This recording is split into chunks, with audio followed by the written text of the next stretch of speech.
മഴ തോരും മുമ്പേ സീരിയലിലേക്ക് എല്ലാവർക്കും സ്വാഗതം. ഈ ചാനൽ ഇഷ്ടപ്പെട്ടാൽ ലൈക്ക് ചെയ്യുക, സബ്സ്ക്രൈബ് ചെയ്യുക. മനു ബാലചന്ദ്രനെയും അലീനയും കാണാൻ പോകാൻ തീരുമാനിക്കുകയാണ്. അവർ രണ്ടുപേരും അവിടെ റിസോർട്ടിൽ ഉണ്ട് എന്നുള്ള കാര്യം പറയുകയാണ് മനുവിൻ്റെ അടുത്ത്. അങ്ങനെ വരുമ്പോൾ വിളിച്ചാൽ മതിയെന്നും ബാലചന്ദ്രൻ മനുവിൻ്റെ അടുത്ത് പറയുകയാണ്. അങ്ങനെ പോവാൻ തീരുമാനിക്കുന്നുണ്ട്. അപ്പോഴാണ് രാജീവിൻ്റെ കോൾ വരുന്നത്. എന്താ, അവരെക്കുറിച്ച് വല്ല വിവരവും കിട്ടിയോ, എവിടെയാണെന്നോ എന്താണെന്നോ എന്ന് ചോദിക്കുന്നുണ്ട്. അപ്പോൾ പറയുന്നുണ്ട്, ഇല്ല, ഞാൻ അങ്ങോട്ട് വന്നിട്ട് പറയാം എന്ന് പറഞ്ഞ് ഫോൺ വയ്ക്കുന്നുണ്ട്. അങ്ങനെ രാജീവിൻ്റെ വീട്ടിലെത്തുകയാണ്.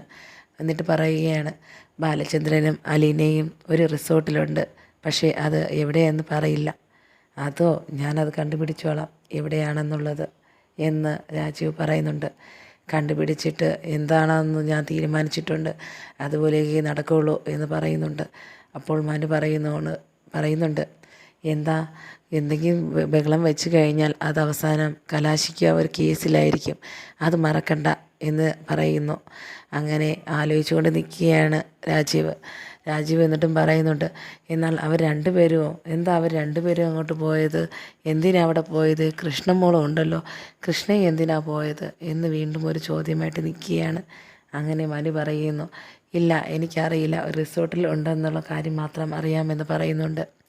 അങ്ങനെ രാജീവ് ബാലചന്ദ്രനും അലീനയും ഒരുമിച്ച് ഒരു റിസോർട്ടിലുണ്ട് എന്നുള്ള കാര്യം വൈജയന്തിയെ വിളിച്ച് പറയുകയാണ്.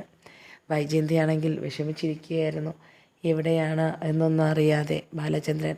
അങ്ങനെ രാജീവിൻ്റെ കോൾ വരുമ്പോൾ ഒരാശ്വാസം നൽകുന്നു, എന്നാൽ ഒരു സങ്കടവും അതിൽ കൂടെ ഉണ്ടാകുന്നു. കാരണം അലീനയും കൂടെ ഉണ്ട് എന്നറിഞ്ഞപ്പോൾ ഭയങ്കരമായിട്ട് ദേഷ്യപ്പെടുന്നുണ്ട്. എന്താ, എന്നെ വീണ്ടും തോൽപ്പിക്കാനാണോ തീരുമാനിച്ചിരിക്കുന്നത് അയാൾ എന്ന് പറയുന്നുണ്ട് ബാലചന്ദ്രനെക്കുറിച്ച്. ഇനിയെങ്കിലും അങ്ങനെയൊന്നും പറയരുതെന്ന് പറഞ്ഞ് ആശ്വസിപ്പിക്കുന്നുണ്ട് രാജീവൻ. അങ്ങനെ രണ്ടുപേരും അവരുടെ സംസാരത്തിലിരിക്കുകയാണ്. അങ്ങനെ ഇരിക്കുകയപ്പോഴാണ് മുത്തശ്ശി ഫോൺ ചെയ്യുന്നത്. മുത്തശ്ശിയുടെ അടുത്തും പറയുന്നുണ്ട്, ആരോ ഫോൺ ചെയ്യുന്നുണ്ട്, നീ ഫോൺ എടുക്ക് എന്ന് കിടന്ന് വിളിക്കുന്നുണ്ട്. അലയ്ക്കാതിരിക്കുമോ, ഒരു സമാധാനമില്ല എന്ന് വൈജയന്തി പറയുകയാണ്. നാശം പോയെന്നാ കരുതിയത്, വീണ്ടും ഉണ്ടെന്ന് ബാലചന്ദ്രൻ്റെ കൂടെ എന്ന് വിചാരിച്ച് സ്വന്തമായിട്ട് ആലോചിച്ചിരിക്കുകയാണ് വൈജയന്തി. എന്നിട്ടും ചിന്തിക്കുന്നുണ്ട്, ഇനി എന്ത് ചെയ്യാനാ, എനിക്കൊന്നും അറിയില്ല, ഇനി എവിടെ നിന്ന് ഒരു മോക്ഷം കിട്ടത്തില്ല എന്ന് തന്നെ പറയുന്നുണ്ട്. എവിടെ പോയിരുന്നാലും ഒരു അലീന, അയാൾക്ക് എന്ത് പറ്റി എന്ന് ചോദിക്കുന്നുണ്ടോ തനിയെ ഇരുന്ന വൈജയന്തി. അങ്ങനെ രാജീവും പോയി വിളിച്ചപ്പോൾ പറയുകയാണ്, ഇല്ല, നീ ഇനി ഇതിനെക്കുറിച്ച് ആലോചിക്കരുത്, അവർ എങ്ങനെയെങ്കിലും ഞാൻ ഇവിടെ കൊണ്ടുവരും. അപ്പോൾ പറയുന്നുണ്ട്, രണ്ടുപേരെയുമല്ല, ഒരാളെ ഇവിടെ വരേണ്ടത് ബാലചന്ദ്രൻ മാത്രമാണ്, വൈജയന്തി പറയുന്നുണ്ട്. അങ്ങനെ രാജീവിൻ്റെ അടുത്ത് പറയുന്നുണ്ട്, ഇനി എനിക്ക് അവരെക്കുറിച്ച് കേൾക്കണ്ട, ഇവിടെ വരുന്ന കാര്യം മാത്രം എനിക്ക് അറിഞ്ഞാൽ മതി, അതും ബാലചന്ദ്രൻ മാത്രം, അലീനയല്ല എന്നും രാജീവിൻ്റെ അടുത്ത് പറയുന്നുണ്ട്. അങ്ങനെ ബാലചന്ദ്രൻ റിസോർട്ടിൽ ഇങ്ങനെ നോക്കി നടക്കുകയാണ്.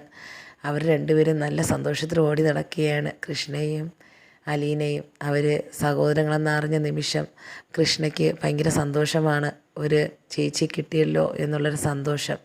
അതുപോലെ തന്നെ രണ്ടു പേർക്കും അതുപോലെയുണ്ട്.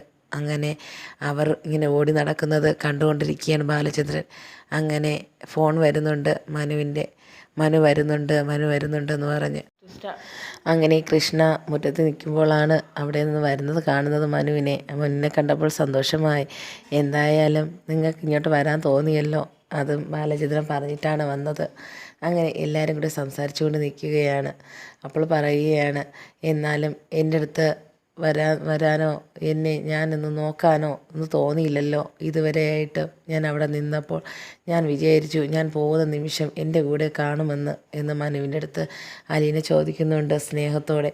അപ്പോൾ ഒരു മൗനം പാലിച്ച് നിൽക്കുകയാണ്, എന്താ ഒന്നും അറിയാത്തതുപോലെ. കാരണം മനു അന്ന് ആ സമയത്ത് ഇല്ലായിരുന്നു, മനു ഉണ്ടായിരുന്നെങ്കിൽ ഇങ്ങനെയൊന്നും നടക്കില്ലായിരുന്നു എന്നും പറയുന്നുണ്ട്.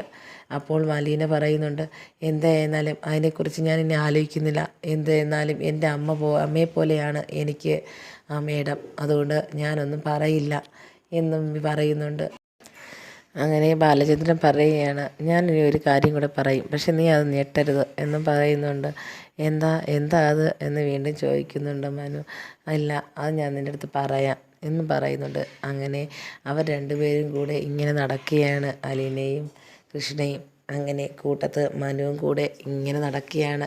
ആ സ്ഥലത്തൂടെ എല്ലാ സ്ഥലങ്ങളും കണ്ട് കണ്ട് നടക്കുകയാണ് റിസോർട്ടിൽ. അങ്ങനെ കൈയും പിടിച്ച് കൃഷ്ണ അലീനയുടെയും മനുവിൻ്റെയും കൈയും പിടിച്ച് ഓടുകയാണ്. ഇതൊക്കെ കണ്ട് സന്തോഷത്തോടെ നോക്കി നിൽക്കുന്നു ബാലചന്ദ്രൻ. ഒരു മൂക അന്തരീക്ഷത്തിൽ നിന്ന് ഇപ്പോൾ നല്ലൊരു സ്ഥലത്തേക്ക് വന്നിരിക്കുന്നുള്ള ഒരു ചിന്തയും ബാലചന്ദ്രൻ്റെ മനസ്സിലുണ്ട്. എന്നാൽ നല്ല കാര്യത്തിനല്ല എന്നുള്ളത് മാത്രം തൻ്റെ ദുഃഖം ഒരിക്കലും മറക്കാൻ പറ്റാത്തത് കൊണ്ടാണ് ഇങ്ങനെയൊക്കെ സംഭവിച്ചത് എന്നും പറയുന്നുണ്ട് ബാലചന്ദ്രൻ. അങ്ങനെ അലീനയ്ക്കും മനുവിനെ കണ്ട സന്തോഷത്തിലിരിക്കുകയാണ് ബാലചന്ദ്രനും അതുപോലെ തന്നെ. എന്നാൽ ഇതിനെല്ലാം കലിതുള്ളി നടക്കുകയാണ് വൈജയന്തി. എന്ത് ചെയ്യണം എന്നറിയാതെ. രണ്ടുപേരും ഒരുമിച്ചുണ്ട് എന്നുള്ള സത്യം അറിഞ്ഞപ്പോൾ മുതൽ അങ്ങനെ റിസോർട്ടിൽ അവരെല്ലാവരുടെയും സ്ഥലങ്ങൾ കണ്ട് നടക്കുകയാണ്.